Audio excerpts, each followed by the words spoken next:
नमस्कार दोस्तों, एनबीएससी के खास कार्यक्रम वाद संवाद में आपका स्वागत है। आज हमारे साथ हैं दो 12वीं पास छात्राएं जिन्हें मोदी जी ने बिना मेहनत के पास कर दिया।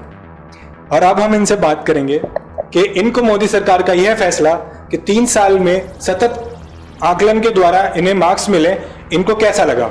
तो दीपिका जी, क्या लगता है आपको इस फैसले से? मुझे ये फैसला बिल्कुल सही लग रहा है जो मोदी सरकार ने फैसला लिया है, क्योंकि जो स्टूडेंट्स हैं वो काफ़ी ज़्यादा मेंटली डिप्रेस्ड हो चुके थे इन चीज़ से। फर्स्ट वेव आई, उसके बाद जो प्रमोट कर दिया गया था सभी स्टूडेंट्स को, हालांकि बोर्ड वाले स्टूडेंट्स को प्रमोट नहीं किया था, लेकिन उसके अलावा जो स्टूडेंट थे सबको प्रमोट कर दिया गया था। लेकिन अब जो सेकंड वेव है जो ज़्यादा खतरनाक साबित हो रही है, तो उसको देखते हुए ये जो फैसला लिया है कि 10th board 12th board CBSE RBSE both जो भी बोर्ड है उनको प्रमोट किया जाए, वो काफ़ी अच्छा फैसला है मेरे अकॉर्डिंग। नितिका जी, आप क्या सोचती हैं कि ये जो हम मोदी सरकार ने फैसला लिया है, इससे छात्र की मनोवृत्ति पर क्या असर पड़ेगा? मेरे अकॉर्डिंग ये फैसला बहुत ही ज़्यादा गलत है, क्योंकि कुछ बच्चों ने, कुछ नहीं बहुत सारे बच्चों ने इसके लिए बहुत ज़्यादा प्रिपरेशन करी थी, प्लस बहुत सारे एग्ज़ाम्स थे जो 12th की परसेंटेज पर डिपेंड करते हैं। और ऐसी कई चीज़ें हैं जिन्हें हम 12th के बेसिस पर डिसाइड करते हैं अपने आगे के करियर को। तो इसको रद्द करना बहुत ही गलत डिसीजन था। इसके बेसिस पे आप किसी और तरीके से एग्ज़ाम करवा सकते थे, होम एग्ज़ाम करवा सकते थे या फिर ऑनलाइन एग्ज़ाम करवा सकते थे, पर कैंसिल करना वॉजंट ऑप्शन। तो दीपिका जी, जैसे ही इन्होंने कहा अभी कि जो बहुत सारे कॉलेजेस में हमें एडमिशन मिलते थे और लोग अपना अपना फील्ड चूज़ करते थे, वो उन्हीं मार्क्स के बेसिस पे होता था। और अभी फिर वो जो कॉलेजेस हैं, अगर उन्हें एडमिशन लेने हैं तो मार्क्स तो है नहीं, वो क्राइटेरिया हो नहीं सकता है, तो फिर वो अपना हर कॉलेज को अपना टेस्ट कराना पड़ेगा। तो इस तरह से बच्चों को एक एग्ज़ाम देने के बजाय 25 या 50 एग्ज़ाम देने पड़ेंगे। उससे आप क्या सोचते हैं? ऐसा कुछ नहीं है। अगर गवर्नमेंट ने ये फैसला लिया है कि 10th 12th को भी हम प्रमोट करेंगे, हालांकि ये फैसला शायद मुझे लगता है आज तक ये फैसला पहली बार लिया गया होगा जब 10th और 12th को प्रमोट किया गया होगा।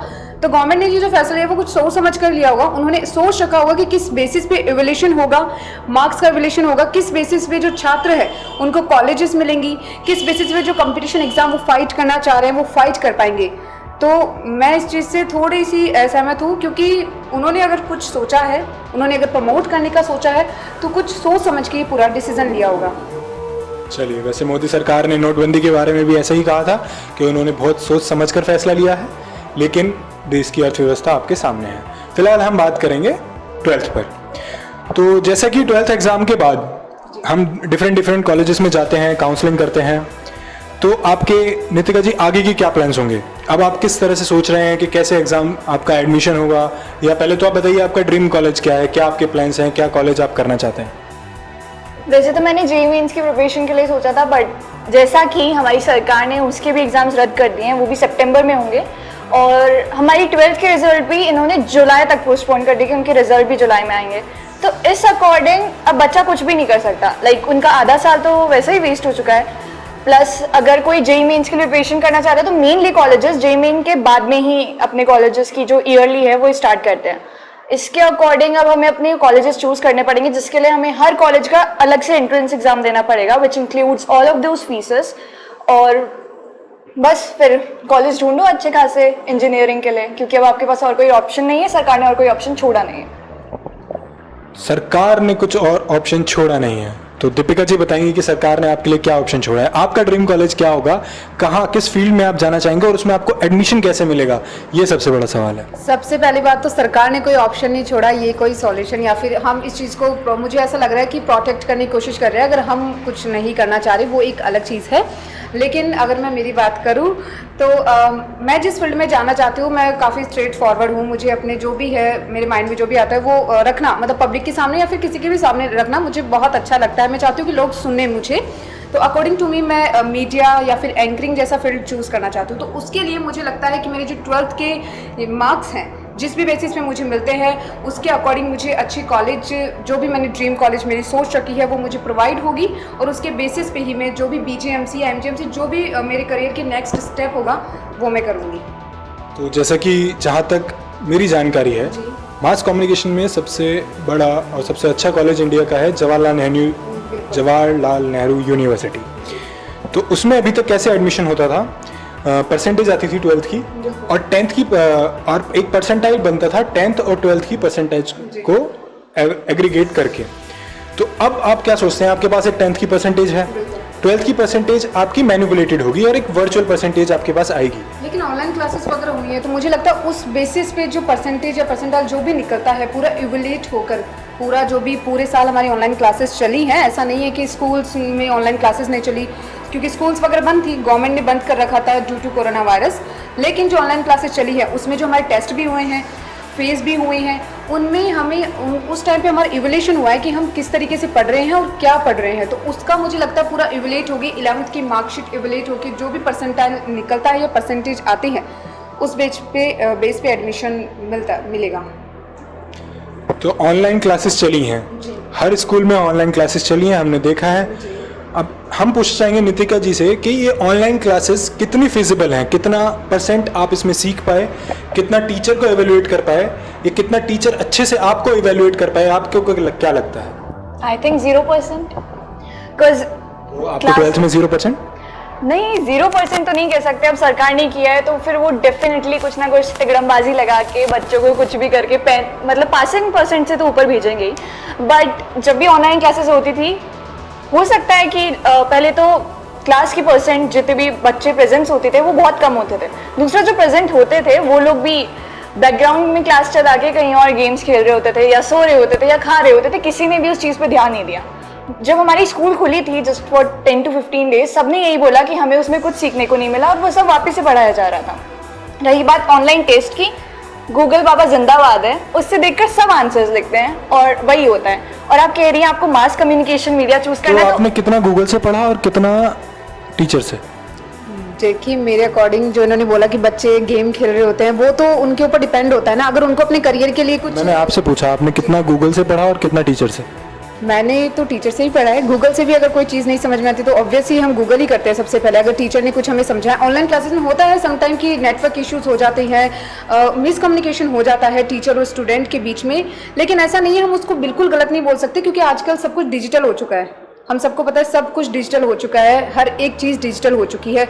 तो उस अकॉर्डिंग मुझे लगता है कि ऑनलाइन क्लासेस बेस्ट ऑप्शन है। कोरोना महामारी में ऐसा नहीं है कि हमारा स्टडी सिस्टम एकदम ठप हो गया है, हमने स्टडी की है, कोरोना वायरस के टाइम पे भी हम पढ़े हैं। चलिए, जैसे कि हम देखते हैं कि JEE मेंस की जो कट ऑफ है वो लगभग 110 से 120 के बीच में हर बार जाती है।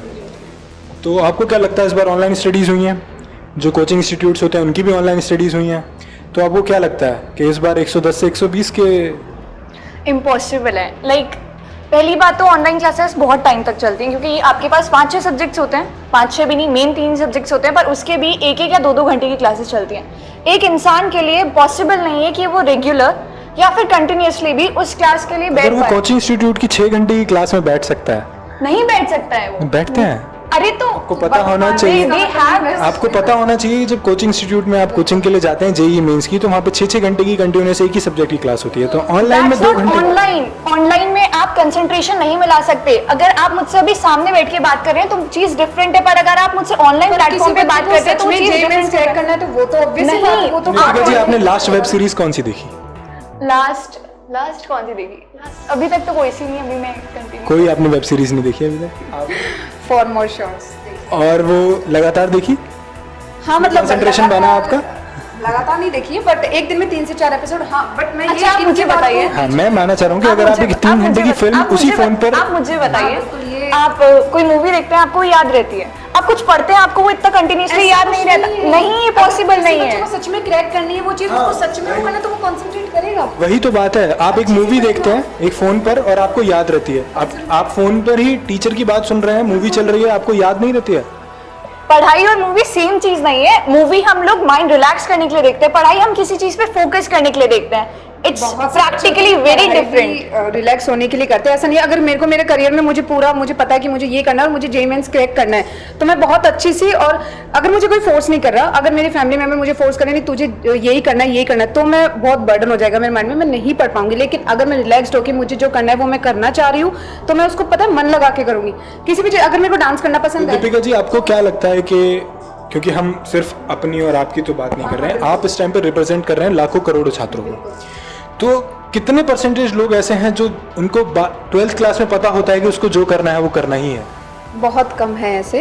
तो फिर हमें सबका सोचना है ना। हाँ बिल्कुल, मैं यही बोल रही हूँ कि बहुत कम स्टूडेंट्स ऐसे होते हैं जिनको इवन 12th के बाद भी पता नहीं होता कि हमें क्या करना होता। हालांकि वो 10th के बाद अपने पेरेंट्स जो उनके नंबर्स आते हैं, जैसे साइंस में किसी के अच्छे नंबर आ जाते हैं, मैथ्स में हाँ बेटा तुझे मैथ साइंस मैथ लेना, या फिर तुझे अगर बायो में अच्छे नंबर आते हैं तो तुझे डॉक्टर की तैयारी करनी है, तुझे नीट क्लियर करना है, ये होता है।